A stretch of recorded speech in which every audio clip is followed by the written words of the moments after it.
Even though I thought Dave was too young to have a pet, I still took him to the pet store anyway. He had been begging me to get him a pet for a while, and since he had recently just turned 6, I thought it would make a nice birthday present for him. Especially after dealing with the stress of the recent divorce. The only pet we had currently was a 7-year-old cat named Mitten. I took him to the fish section to look around because I assumed a fish would make a good starter pet to teach him about responsibility. I showed him around the room, and none of the creatures in the tanks seemed to interest him. All of a sudden, he beamed with excitement and pointed at one of the shelves outside the tank room. "That!" he shouted. "I want that!" On the shelf, alongside a bunch of tank ornaments, was a white bag with a picture of a grinning cartoon fish on it. The letters on the bag read, "Super Duper Fish." Below the main letters, it gave instructions on placing the magic eggs into the water, allowing the eggs to hatch into tiny fish that would grow. Assuming it was like those sea monkeys all of the kids my age were disappointed with, I grabbed the bag off the shelf, along with the tank, a filter, and decorations, and took them to the front desk to pay for them.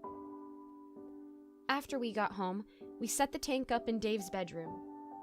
After adding the decorations, we dumped the eggs into the tank directly from the bag. I was surprised to see the eggs hatch instantly upon hitting the water, turning into small, transparent fish larvae. I explained to Dave that he would have to feed them a dash of fish flakes every now and then, and warned him not to overfeed them. I also told him that he would have to clean the tank every month, but promised I would help him out with that.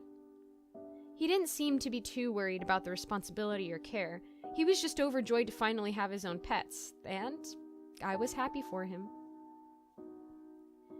The first couple of weeks were normal. The fish grew extremely quick, reaching the size of Dave's fingers in just a week and a half. It wasn't until 3 weeks after our visit to the pet store that things became weird. I came into Dave's room one morning to wake him up for school, and noticed that Hissy, Dave's beloved stuffed snake who he normally slept with, was missing.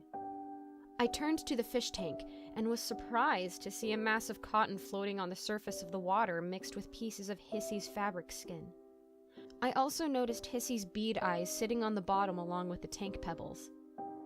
After using the fishnet to scoop the cotton and the fabric out of the tank, I asked Dave why he had done this to his favorite stuffed animal.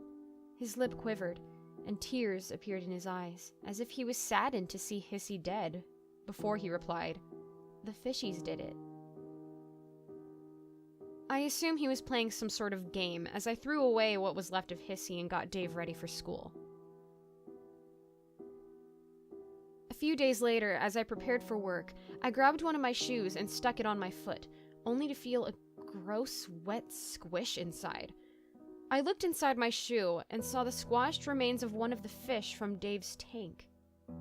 I went to Dave's room and scolded him for this prank, less on my part and more because I felt sorry for the fish that had died. Dave denied having done anything, claiming that the fish got in my shoe all on its own. I scolded him further for lying to me before going to the bathroom to clean out my shoe. Early the next morning, I went downstairs to the kitchen to get myself an early breakfast. The gruesome sight before me made me lose my appetite. Mitten, the cat I had owned for 7 years, was lying dead on the kitchen floor. Her neck was broken, her eyes were missing, and her stomach was torn open with her entrails spilling out onto the floor. A trail of blood led upstairs to Dave's room. I screamed at Dave for hours and hours as he once again laid the blame on the fish instead of himself. I decided that I would send him to therapy to take care of his little problem. Mitten's death aside, Dave's therapy session seemed to turn things back to normal for the next week. One night, I woke up to the sound of Dave screaming.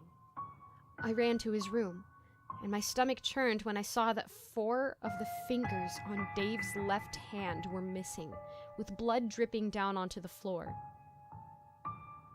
The water in the fish tank was blurred red. Horrified, I begged him to tell me what had happened.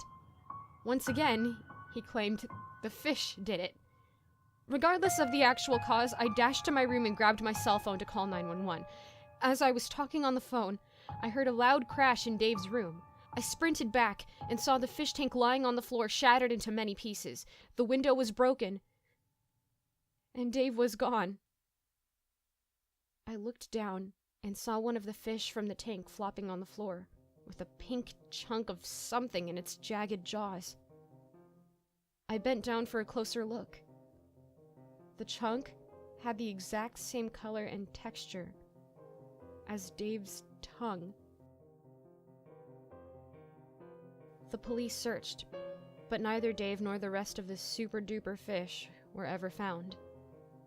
I've always kept this story secret from everyone I knew personally. Whenever someone asks me what happened to my son, I tell them my divorced spouse took him. After all, if I didn't believe Dave when he warned me about the fish, why would anyone else believe me?